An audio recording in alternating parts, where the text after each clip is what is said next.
Cameron Hogwood. Interviews. Comment. Russell Wilson's blockbuster trade.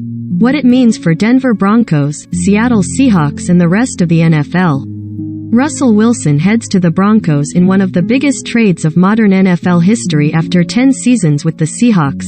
Sky Sports' Cameron Hogwood explores what it means for both teams and the rest of the NFL. 1 Super Bowl ring, 2 Super Bowl visits, 8 playoff trips, 9 Pro Bowl nods, countless Rainbow Ball clinics, a Let Russ Cook campaign, a Mr. Unlimited tour later, and the Russell Wilson era in Seattle is over. A Seahawks departure felt imminent and due and right. The question was who?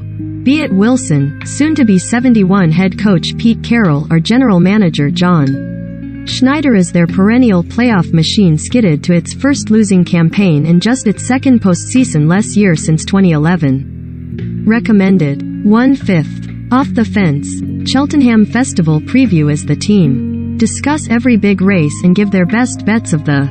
Read more. Recommended by. In the end, and maybe surprisingly, it was Wilson, whose freelancing nothing into something heroics had recently lost a little championship-carrying sparkle, and whose frustration had crept into public let's overreact knowledge last offseason when he voiced his desire to have more influence in decisions behind the scenes.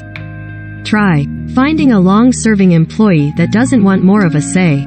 While the Denver Broncos fell short of landing Aaron Rodgers, they did succeed in ambushing the news of his not-so-final Green Bay Packers rodeo by pulling the trigger on their backup plan. That being a blockbuster trade for Wilson that would send quarterback Drew Lock, tight end Noah Fant, defensive lineman Shelby Harris and a haul of draft picks in the opposite direction. It sounds like a bargain because it probably was.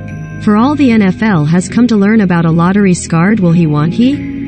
Draft process in Seattle's Rathermay production within it, the Broncos went unscathed as they snagged a puzzle piece to slot nicely into their alpha squad of offensive artists.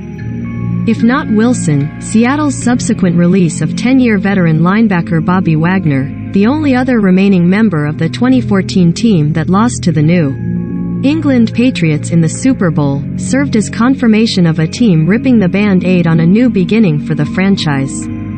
Carroll's hesitancy to apologies, let Russ cook in favor of his pound the rock offense resisted only when it was too late.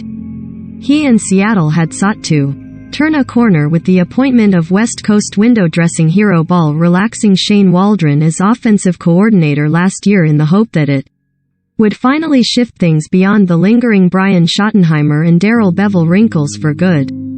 Promise fluctuated, though, and between scheme, a debilitating finger injury and Wilson's reluctance to pepper the middle of the field, the prospect of whole-scale change fizzled out. Seattle would not have been wrong to compare their situation to that of the reigning champion Los Angeles Rams, the San Francisco 49ers and Arizona Cardinals in the NFC West and conclude that another Super Bowl campaign looked unlikely in Wilson's final 2 contracted years. Nonetheless, the Seahawks' offense was far from the damp squib it was made out to be as Wilson overcame injury to lead a unit that still ranked 7th in DVOA, defense adjusted value over average, weathering the league's 2 deep coverage trend that put the brakes on that haymaker deep shot he is always striving to set up.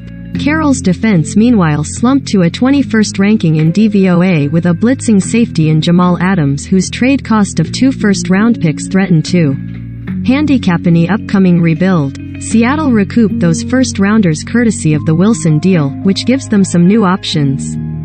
The trade debunked recent mock drafts, it catapulted Denver into contention, it amplified the quarterback disparity between the 2 conferences, it justified Rodgers' decision to stay, it tempered Seahawks' expectations in the immediate future and it opened a blank page on Wilson's legacy.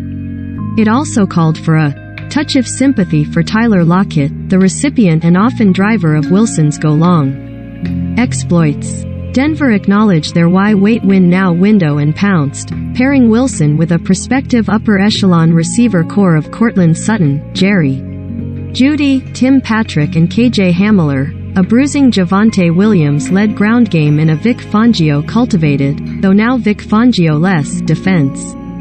The Tampa Bay Buccaneers were a quarterback away, the Los Angeles Rams were a quarterback away. Stay tuned on the Broncos. This is a copycat league, said Sky Sports NFL expert Jeff Reinbold. You do something that gives you an edge, everybody else is going to copy that. Whether it's nutrition or how you practice, anything that's the latest blueprint to win a Super Bowl. And who's the latest blueprint to win a Super Bowl? You got to go to Los Angeles and look at what they did by going out and getting a veteran quarterback. Matthew Stafford, that was on the market. It cost them a lot, but it brought a Super Bowl to Los Angeles, and one think this is a direct reflection of that. The Broncos are sitting there and saying, look at us, we've got 3 great young receivers, an improving offensive line, depth at running back, a great defense. What are we missing? What's keeping us from the Super Bowl? A great quarterback. A key part of the equation is newly appointed head coach Nathaniel Hackett, whose offensive coordinator stint with the Packers entailed a glowing testimonial from Rodgers. His marriage with Wilson arguably becomes the most compelling in the league heading into the new season as he tackles overseeing an entire team for the first time in his NFL coaching career. Expect a wide zone rushing attack and the designed keepers to vacate the pocket in the play-action fade, sail, deep crosser concepts teed up by a box-filling running back in Williams that Wilson's deep ball has found joy with over the years.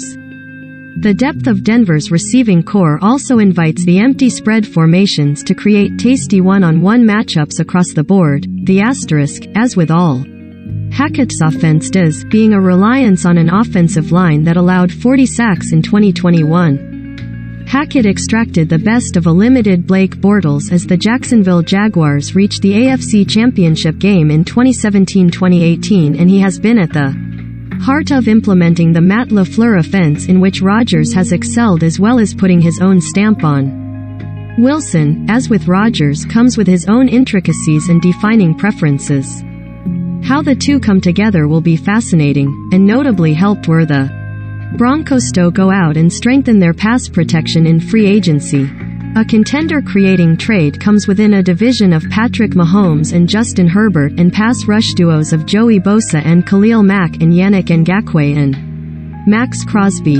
It comes within a conference stacked with Josh Allen, Joe Burrow and Lamar Jackson-led ready contenders, with Myles Garrett and TJ Watt.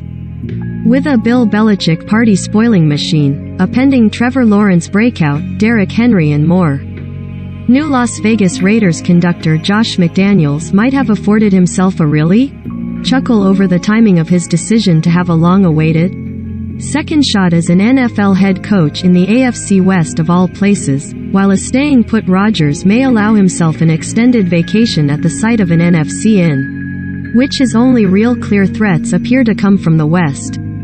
As for the Seahawks, they could match Denver's "why wait" motto with a "why not" approach to rebuilding by taking a chance on a member of this year's divisive quarterback draft class. They could also dip into an unspectacular but veteran-filled free agency pool for a bridge option. Or they could ride with Luck, unlikely to prove a long-term solution, before targeting a Bryce Young, Alabama, or C.J. Stroud, Ohio State, in 2023.